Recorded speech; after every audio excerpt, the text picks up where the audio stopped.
언약의 신실하신 하나님이라는 제목으로 담임 목사님께서 말씀을 주시겠습니다. 은혜 많이 받으시기 바랍니다. 가브리엘 중찬단의 은혜로운 찬양이 있겠습니다.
할렐루야.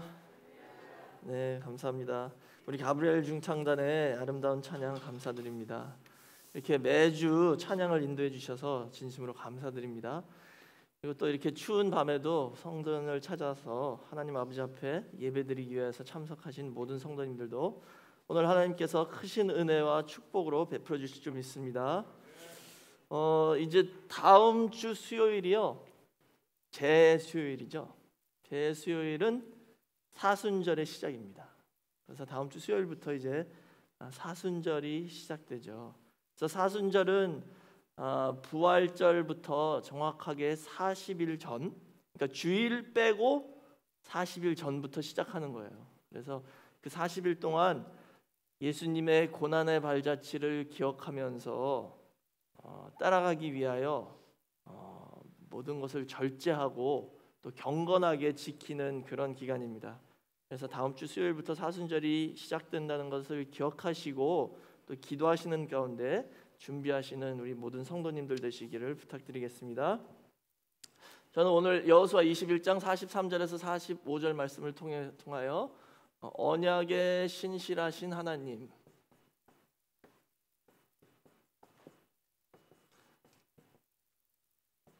언약의 신실하신 하나님이란 제목으로 잠시 은혜를 나누겠습니다. 자, 이제 이 모세 오경의 마지막 책이 신명기잖아요. 신명기에서는 모세의 죽음과 또 모세가 여호수아에게 안수를 함으로 여호수아에게 이제 모세의 모든 능력이 다 전수되는 그 장면으로 끝나고 있어요. 그리고 여호수아서는 여호수아를 통해서 하나님의 역사가 이어지고, 그리고 여호수아를 통해서 이스라엘 백성들이 요단강을 건너가서 약속하신 그 땅을 점령하는, 그리고 12지파에게 다 그것을 분배하는 그 역사로 끝나고 있습니다. 그래서 이 여호수아의 결론에서는 여호수아 24장 끝부분을 보시면요, 요셉의 뼈가 세겜에 묻힘으로 결론을 맺고 있죠.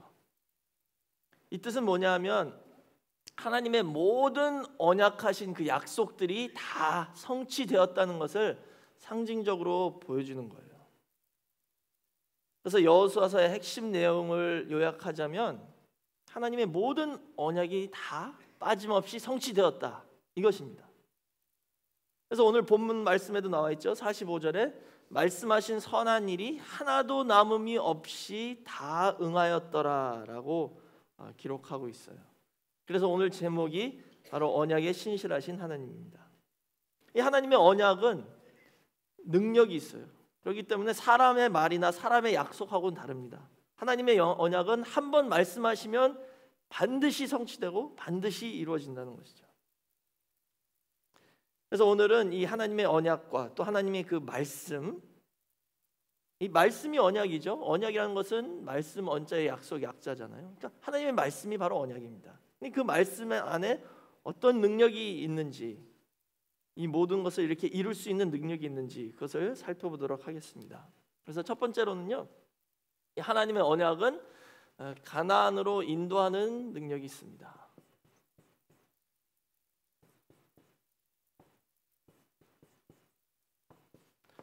하나님의 언약의 말씀이 가나안으로 인도하는 능력이 있다는 거예요. 자, 모세는 가나안 건너가기 바로 직전에 죽었죠. 가나안에 못 들어갔어요. 모세는 가나안에 들어가지 못하고 모세는 자기 눈으로 가나안 땅을 보기만 했습니다. 근데 이 모세는 그럼 왜 그랬을까요? 그렇다고 해서 모세가 구원을 얻지 못했다, 그런 뜻은 아니에요.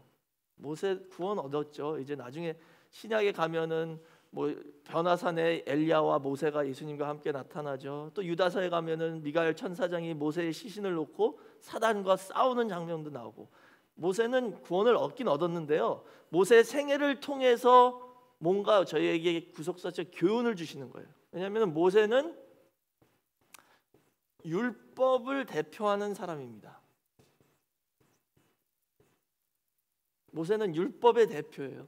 왜냐하면 모세를 통해서 율법을 주셨잖아요. 그러니까는 모세가 가나안에 들어가지 못하고 죽었다, 가나안을 눈으로 보기만 했다라는 뜻은 뭐냐면 율법은 우리를 가나안으로 인도할 수 있는 능력이 없다는 거예요. 저희가 율법을 지켜서 신령한 가나안 천국에 들어갈 수 없다는 거죠. 율법은 가나안을 보여줄 수는 있어요. 모세가 가나안을 본 것처럼 저기다라고 알려줄 수는 있지만 저희를 그 안으로 이끌어갈 수 있는 힘은 없다는 거예요. 그러나 모세가 죽은 후에 누구를 통해서 가나안으로 인도하셨어요? 여호수아를 통해서 그랬죠. 여호수아의 이름의 뜻은 여호와는 구원이시다라는 뜻이에요. 여호와는 구원.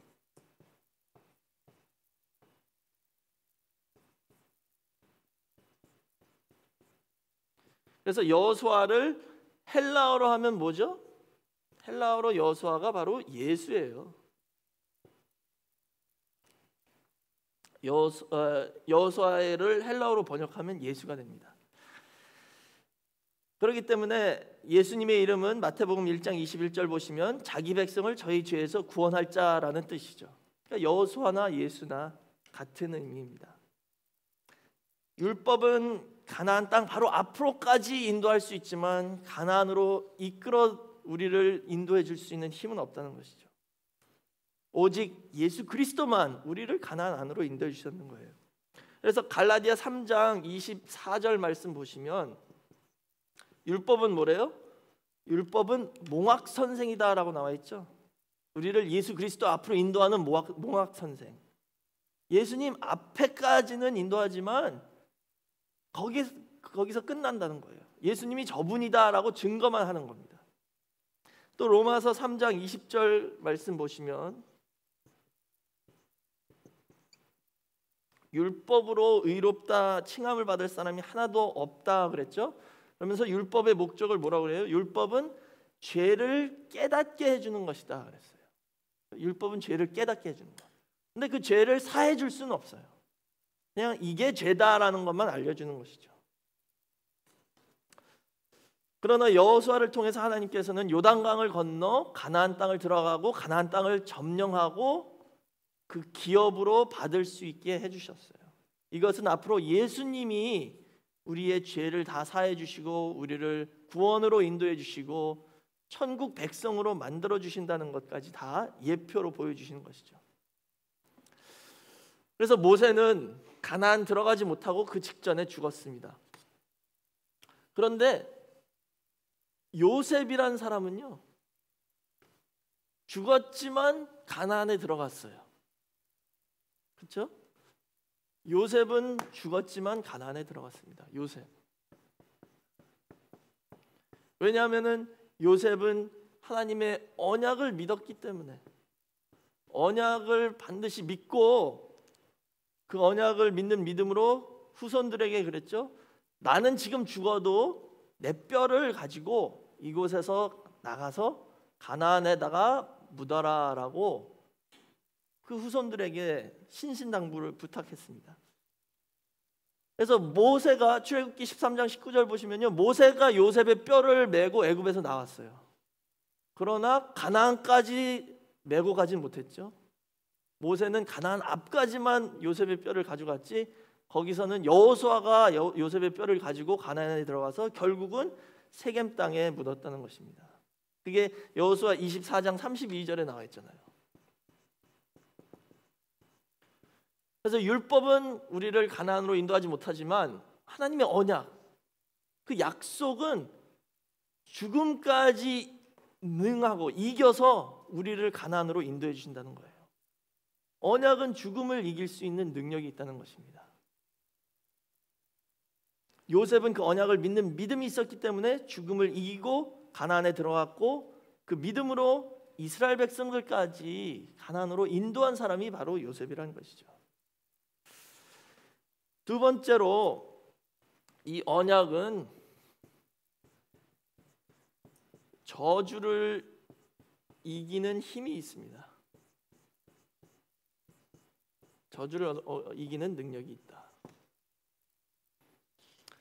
아담의 타락 이후에 아담의 모든 후예들은 모두 다 율법과 죄의 저주 아래 태어났어요. 그러니까 저와 여러분 모두가 다 죄의 저주 아래 태어난 사람입니다.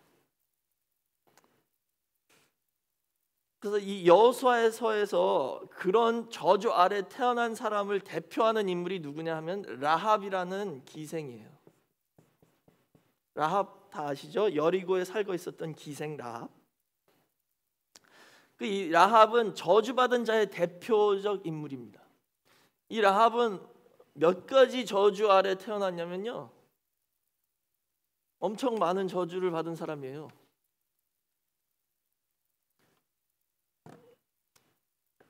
라합 어떤 저주를 받았냐? 첫 번째는 가나안인이란 저주를 받았습니다.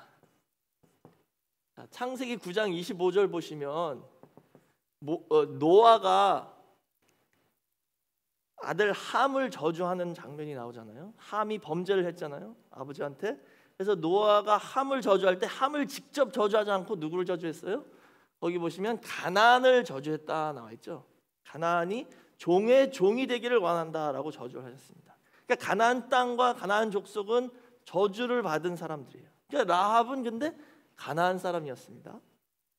그다음에 두 번째로 라합은 율법의 저주 아래 태어난 사람이에요. 왜냐하면 율법에서는 간음하는 자는 저주받은 자죠. 율법 안에서는요, 죄가 있는 사람은 다 저주받은 사람입니다. 근데 특별히 라합은 기생이었잖아요. 그래서 여러 가지 구절이 있겠지만 한 예를 들자면 레위기 20장 10절 보시면 간음한 자들은 간부와 음부 다 죽여야 된다, 이런 율법이 있습니다. 그러니까는 율법의 저주 아래 태어난 사람이었고요. 그다음에 마지막 세 번째는 헤렘 전쟁이라는 게 있어요. 헤렘 전쟁에 저주의 대상이었습니다. 헤렘 전쟁은 뭐냐면 이 히브리어인데요. 여리고성을 치라고 하셨을 때 그 안에 있는 모든 사람과 짐승과 물건은 하나님께 바치는, 하나님께 헤렘하는, 바쳐지는 곳이다. 절대 취하지 말라. 그리고 절대 살려두지 말라라고 말씀하신 거예요. 그러니까 헤렘 전쟁은 뭐냐면 그 안에 있는 모든 것을 다 멸하라는 뜻이에요. 여리고성 안에 있는 사람은 다 죽여야 되는 겁니다. 그 저주의 대상 아래에 있었던 사람이 라합이죠. 그런데 라합과 그 가족만 그 안에서 구원을 받았어요. 여리고의 모든 사람을 다 죽였지만 라합과 그 권속들만 살려줬죠. 이 모두 다 쳐 죽이라라는 것은 여호수아 6장 17절과 21절에 나와 있죠. 왜 라합만 여기서 살았냐 하면은요, 여호수아 2장 12절 말씀 보시면 여호수아가 두 정탐꾼을 보냈을 때 라합이 그 두 정탐꾼을 숨겨줬잖아요. 살려줬죠. 도와줬습니다. 그러면서 말한 게 거기 12절에 그러므로 청하노니 내가 너희를 선대하였은즉 너희도 내 아버지의 집을 선대하여 나의 부모와 남녀 형제와 무릇 그들에게 있는 모든 자를 살려주어 우리 생명을 죽는 데서 건져내기로 이제 여호와로 맹세하고 내게 진실한 표를 내라라고 부탁을 했어요. 내가 너희들 살려줬으니까 너희가 여리고를 점령할 때 우리 가족을 살리겠다고 맹세하고, 거기서 끝난 게 아니라 내게 진실한 표, 언약의 표를 달라 그랬죠. 그 표가 뭐냐면 붉은 줄이잖아요. 그래서 이 붉은 줄을 창에다가 걸어놓고 이 집 안에 있는 사람들은 다 살 것이다라고 약속을 했습니다. 그래서 여호수아가 라합이 살게 됐죠. 그래서 라합은 이런 여러 가지 저주 아래 태어났지만 그 언약의 줄, 그 언약 하나 붙잡았기 때문에 그와 그 권속이 살게 되었다는 것입니다. 또 비슷한 여인 하나가 있는데요, 룻이라는 여인도 있죠. 룻은 어떤 저주 아래 태어났어요? 모압 사람이라는 저주 아래 태어났죠. 그래서 신명기 23장 3절 말씀 보시면 암몬 족속과 모압 족속은 하나님의 총회에 절대 들어올 수 없다라고 하나님께서 말씀하셨어요. 그런데 이 룻은 이스라엘 남자와 결혼을 했습니다. 하나님의 백성의 남자와 결혼을 했어요. 그 결혼도 언약이잖아요. 그 결혼 때문에, 그 언약 때문에 또 더 나아가서 하나님께서는 이스라엘 백성들에게 기업을 다 분배하시면서 하신 말씀이 이 기업을 그 각 지파의 가문마다 대대로 지킬 수 있도록 보존해 주겠다 약속하신 겁니다. 그 약속 때문에 모압 사람, 이스라엘 총회, 하나님의 총회에 들어오지 못한다라고 하나님께서 말씀하셨는데 그 말씀을 어기시고 언약 때문에 룻이란 여자를 이스라엘 백성으로 받아주셔서 예수님의 족보에도 올라갈 수 있도록 해주셨죠. 이렇게 언약이라는 것은 이 모든 세상에 어떤 저주든지 그 모든 저주에서 저희를 해방해 줄 수 있는 그 능력이 있다는 것을 믿으시기 바랍니다. 그래서 갈라디아 3장 10절과 13절 보시면 저희는 율법과 죄의 저주 아래 태어났지만 13절 보시면 그리스도께서 우리를 위하여 저주를 받은 바 되사 율법의 저주에서 우리를 속량하셨으니 기록된 바 나무에 달린 자마다 저주 아래 있는 자라 하였음이라 라고 기록되어 있죠. 예수님이 십자가 나무에 달리심으로 우리의 모든 저주를 다 자신이 친히 담당하신 거예요. 그래서 저희를 그 모든 저주에서 해방해 주셨습니다.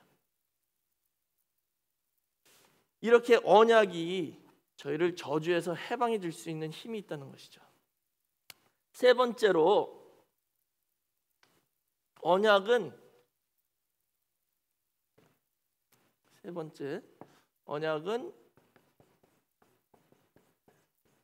적을 친백성으로 만들어 줄 수 있어요.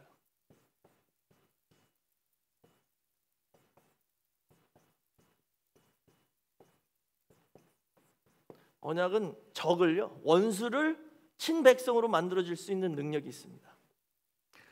그 여호수아 9장을 보시면은요, 이제 여호수아와 이스라엘 백성들이 여리고와 아이성과 가나안에 있는 성들을 다 하나씩 점령해 나가고 있잖아요. 그러니까 그 소문이 퍼지기 시작했어요. 다른 성들의 왕들이 다 듣기 시작한 거죠. 근데 그 중에 특별히 기브온 사람들이 있었습니다. 기브온 성에 사는 히위 족속이죠.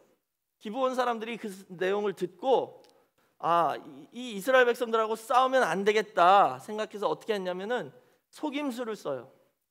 옷을 다 떨어진 옷을 입고 이 뭐 식량도 이 떡, 빵도 오래된 것을 가지고 오랫동안 여행에 온 것처럼 먼 곳에서 온 사람들처럼 이렇게 속였죠. 그래가지고 여호수아한테 와서 우리가 이렇게 먼 나라에서 왔는데 저희와 화친 언약을 맺자라고 제안을 하죠. 그때 여호수아가 하나님한테 기도해서 물어보지 않고 그냥 응했어요. 그래서 언약을 맺었습니다. 그게 여호수아 9장 14절에서 15절에 나와 있죠. 그래서 화친하고 언약을 맺었는데 그러고 난 다음에 보니까 기브온 사람이에요. 멀리서 온 사람이 아니라 가나안 안에 사는 사람이잖아요. 그래서 이렇게 거짓말을 통해서 속임수를 써서 언약을 맺었는데도 하나님께서는 그 언약을 인정해 주십니다. 그래서 그 바로 다음 장인 10장 보시면 이제 가나안의 다른 왕들이 기브온 사람들이 여호수아와 이런 언약을 맺었다라는 소식을 듣고 기브온 사람들을 치러 갔어요. 공격을 했죠. 그랬더니 그 기브온 사람들이 여호수아한테 연락을 해서 우리를 살려달라 그랬더니 하나님께서 여호수아에게 응답하셨잖아요. 가서 도와주라고. 그래서 여호수아와 이스라엘 백성들은 목숨을 걸고 가서 그 가나안 왕들과 싸워서 기브온 사람들을 살려줬습니다. 그것만이 아니라 약 500년 지난 후에 사무엘하 21장 1절 보시면은요, 다윗 시절에 다윗이 왕이었을 때 이스라엘의 기근이 3년 동안 있었어요. 그래서 다윗이 왜 이런 기근이 있을까 도저히 모르겠는 거예요. 그래서 하나님께 기도했죠. 기도했더니 응답이 온 게 뭐냐 하면 사울 왕 때 사울이 기브온 사람들을 죽였다는 거예요. 지금 여호수아 때 화친 언약을 맺은 이 사람들을 이방 사람이니까 내쫓으려고 사울이 죽였다는 거예요. 그것 때문에, 그 죄 때문에 하나님이 진노하셔서 기근을 보냈다는 겁니다. 마치 지금 이 기브온 사람들이 하나님의 친백성인 것처럼 하나님께서는 그 사람들을 보호해주고 있는 겁니다.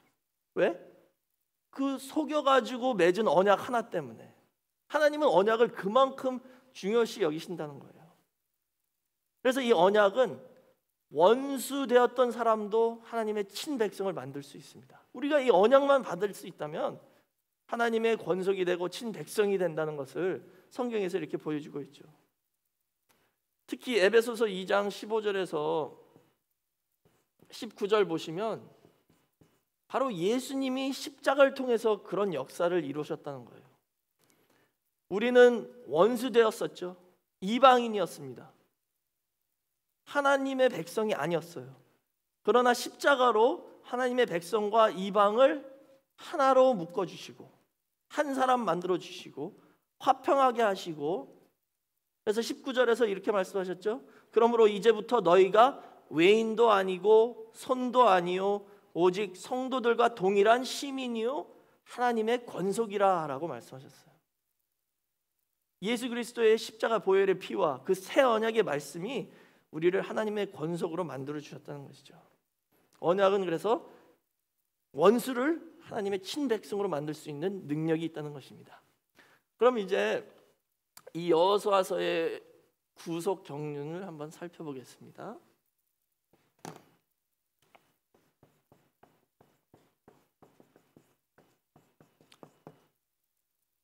이 여호수아서는 아까도 말씀드린 것처럼 하나님의 모든 약속은 다 성취된다는 것을 보여주고 있습니다. 말씀은 능력이 있기 때문에 하나도 빠짐없이 이루어진다는 거예요.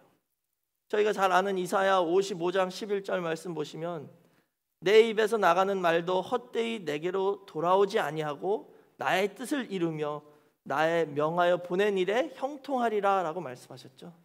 하나님 말씀은 한번 나가면은 반드시 성취하고 돌아온다는 것입니다. 오늘 저희에게는 예수 그리스도가 우리의 언약입니다. 예수님이 우리의 언약이에요. 예수님은 저희를 율법과 죄의 저주 아래에서 구원을 해주셨고, 이방인인 저희를 하나님의 친백성으로 만들어 주셨어요. 그래서 저희는 이제 예수 그리스도를 믿는 믿음으로 하나님을 아바, 아버지다라고 부를 수 있죠.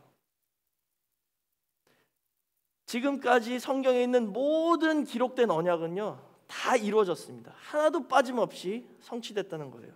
그것을 볼 때 앞으로 남아있는 언약도 반드시 이루어질 것이다 라는 것을 확신할 수 있습니다. 예를 들어서 에스겔 36장 27절 보시면 하나님께서 약속하셨죠. 새 언약에는 뭐예요? 내가 새 마음과 새 영을 너희 안에 넣어줄 테니 그렇게 된다면 어떻게 된대요? 우리가 말씀을 다 지킬 수 있대요. 저희가 타락해서 지금 말씀을 하나라도 지키기도 힘들잖아요, 지금은. 그런데 새 언약 때, 마지막 때에 새 마음과 새 영을 넣어주시면 하나님께서 주신 모든 말씀과 규례를 다 지킬 수 있게 해주시겠다라고 약속하신 말씀이에요. 그 신구약의 모든 언약이 지금까지 이루어졌다면 이것도 이루어진다는 것을 저희가 믿을 수 있다는 것이죠. 또 더 나아가서 마지막 원수인 사망을 다 멸하시고 저에게 변화 영생의 축복을 주시겠다. 이것도 언약의 말씀이잖아요. 이게 고린도전서 15장 51절과 52절에 기록되어 있죠. 마지막 원수 사망을 멸하신다는 15장 26절에 있고요. 이게 다 하나님의 언약의 말씀입니다. 그러니까 아직 앞으로 이루어져야 할 이 언약의 말씀은 반드시 이루어질 것이다 라고 저희가 확신할 수 있다는 것이죠. 그래서 요한 1서 2장 25절 보시면 하나님께서 저에게 주신 언약이 하나 있는데 그게 뭐예요? 바로 영원한 생명이다 라고 말씀하셨죠. 영원한 생명. 성경에 기록되어 있는 모든 언약은 지금까지 다 성취되었습니다. 그러니까 이 마지막 언약도, 영원한 생명의 언약도 반드시 이루어진다는 것을 믿으시기 바랍니다. 이제 결론을 내리겠습니다. 언약은 이런 능력이 있는데요, 결국 언약은 우리에게 무엇을 주냐? 언약은 저희를 하나님의 가족으로, 하나님의 권속으로 만들어줍니다. 언약은 가족을 만들어주는 거예요. 그래서 예레미야 31장 1절에 나와 있죠. 하나님은 어떤 하나님이래요? 예레미야 31장 1절 보시면 하나님은 이스라엘 모든 가족의 하나님이다 라고 말씀하셨어요. 그래서 그 성경에 나와 있는 모든 언약에는 공식이 있는데요, 그 공식이 뭐냐면 모든 언약이 항상 끝에 나오는 그 말이 있어요. 공식. 이게 뭐냐? 나는 너의 하나님이 되고 너희는 나의 백성이 되리라. 이게 언약 공식이에요. 그러니까 이 뜻은 뭐냐면은 언약을 통해서 저희가 하나님의 가족이 된다는 것이죠.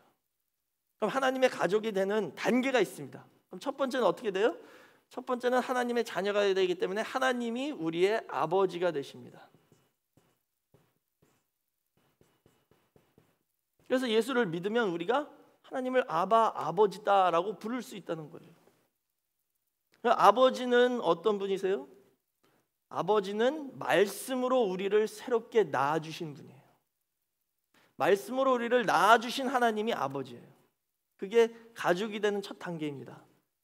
언약을 받기 전에는 저희가 죄인이었지만 말씀으로 저희를 새롭게 낳아주셔서 의인이 되었고 하나님의 자녀가 돼서 아버지라고 부를 수 있는 거죠. 근데 이제 신앙이 성장하면 두 번째는 어떻게 돼요? 하나님이 우리의 신랑이 되시죠.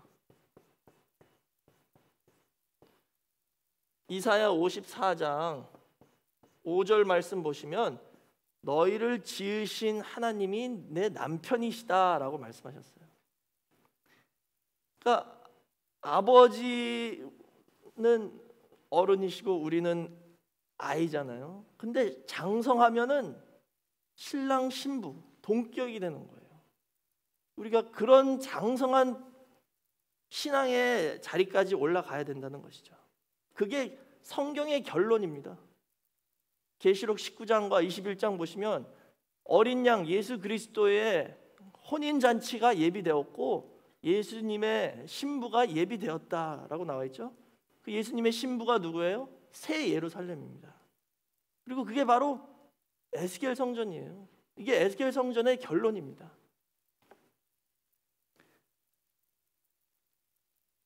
이것을 잘 보여준 내용이 어디 나와 있냐면요, 아까 여호수아에 나와 있는 라합이에요. 라합.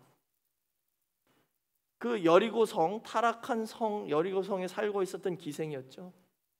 이 여리고성은 마지막 때 바벨론을 상징하는 것이에요. 타락한 성 바벨론. 그래서 계시록 18장 4절에 내 백성들아 그 바벨론에서 나와 그 죄와 그 벌에 동참하지 말라라고 말씀하셨죠. 그러니까 그 바벨론에서 나온 백성을 대표하는 사람이 바로 라합입니다. 왜냐하면 여리고에서 구원을 받아서 나왔으니까.